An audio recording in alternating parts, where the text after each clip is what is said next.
Hello and welcome. I'm your host, Elizibar. Now, the previous issue of Geiger was kind of cool. You know, he fought like some road warrior type cannibal mutants or whatever. Like, pretty cool. In this issue, we learn that the government is not exactly what it seems.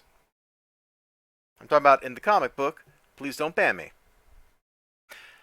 So, I want to talk about the cover because at first glance here, I thought this was a Gary Frank piece of art. It's Jerry Ordway. Is his signature. It's colored by Brad Anderson, though, which is probably what really made me think it was, in fact, a Gary Frank piece of art. So I was all set, like, at the start of this, like, before I started doing this video, to be like, oh, man, look at this. Gary Frank's doing the interior art, and the cover art, right? Well, that's not quite how that worked out. But there is a lot of truth in advertising on the cover. Dude's very angry. He's got his sticks. He's glowing. The dog's in the book. Like, we're hitting all these things. It's all here. Now, the scene being depicted here may not exactly match something right out of the book, but I think that's kind of okay because if I remember right, at some point in this book, we talk about like some of his backstory from the. Yeah. Oh, actually, the opening, the cover scene is right here. It's that panel right there. Look at that. Truth in advertising all the way down the line, except for a different artist. And I think that's okay because it's a really nice looking cover. Stylistically, it fits with the interior of the book. The coloring is the same kind of coloring as on the interior of the book. I'm going to call this one Truth in Advertising despite the change of artist. All right. Well, first, let's have my chair squeak, and then let's crack this puppy open. So, we do open up to the original framing story. The one dude telling the story to the other dude. And, you know, now that I'm looking at the other dude, I wonder if it's one of the two kids just growing up. Like, I'm wondering that. So, if nobody else has, like, wondered that, then I'll claim that as, like, my new original thought. And I'll take full credit when it's true, and I'll pretend I didn't claim it was true when it turns out to not be true. Either way, we get back to the framing narrative. We kind of, like, summarize some of the stuff going on here. Pretty cool. Now we're just going to flip over here. They meet the G-men, and they're like, yo, we got the nuclear football because they're kids. It's a football! It's a football! Don't tell them it's a football. Like, they'll kick it. And then they're like, oh man, we should take the mutant captive. Now, when I first saw this, and maybe that's just because I wasn't paying enough attention, I thought the dog died right here. But they were just like long range tasing it. I guess I missed like the little stringy cable things over here. I just assumed they straight up shot the dog, because why wouldn't they? You know, they're evil, like, gas masked guys with guns. Why would they just, like, stun the dog? And then they conk him on the back of the head. Or maybe not conk, maybe it's a thunk. Either way, that hurt.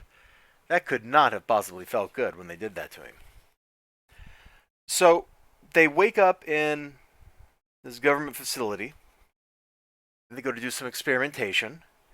They're dealing with the kids, showing the kids around, that kind of stuff.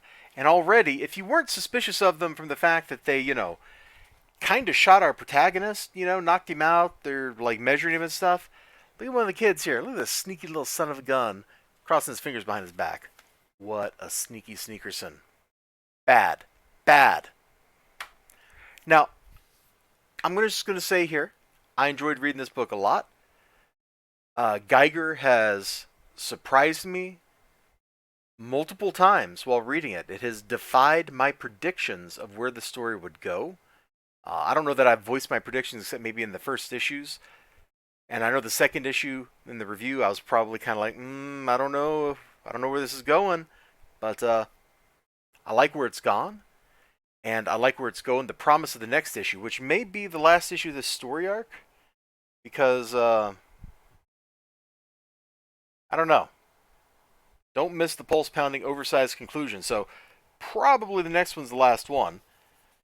Little mutant dude's super ugly. King ain't looking too good.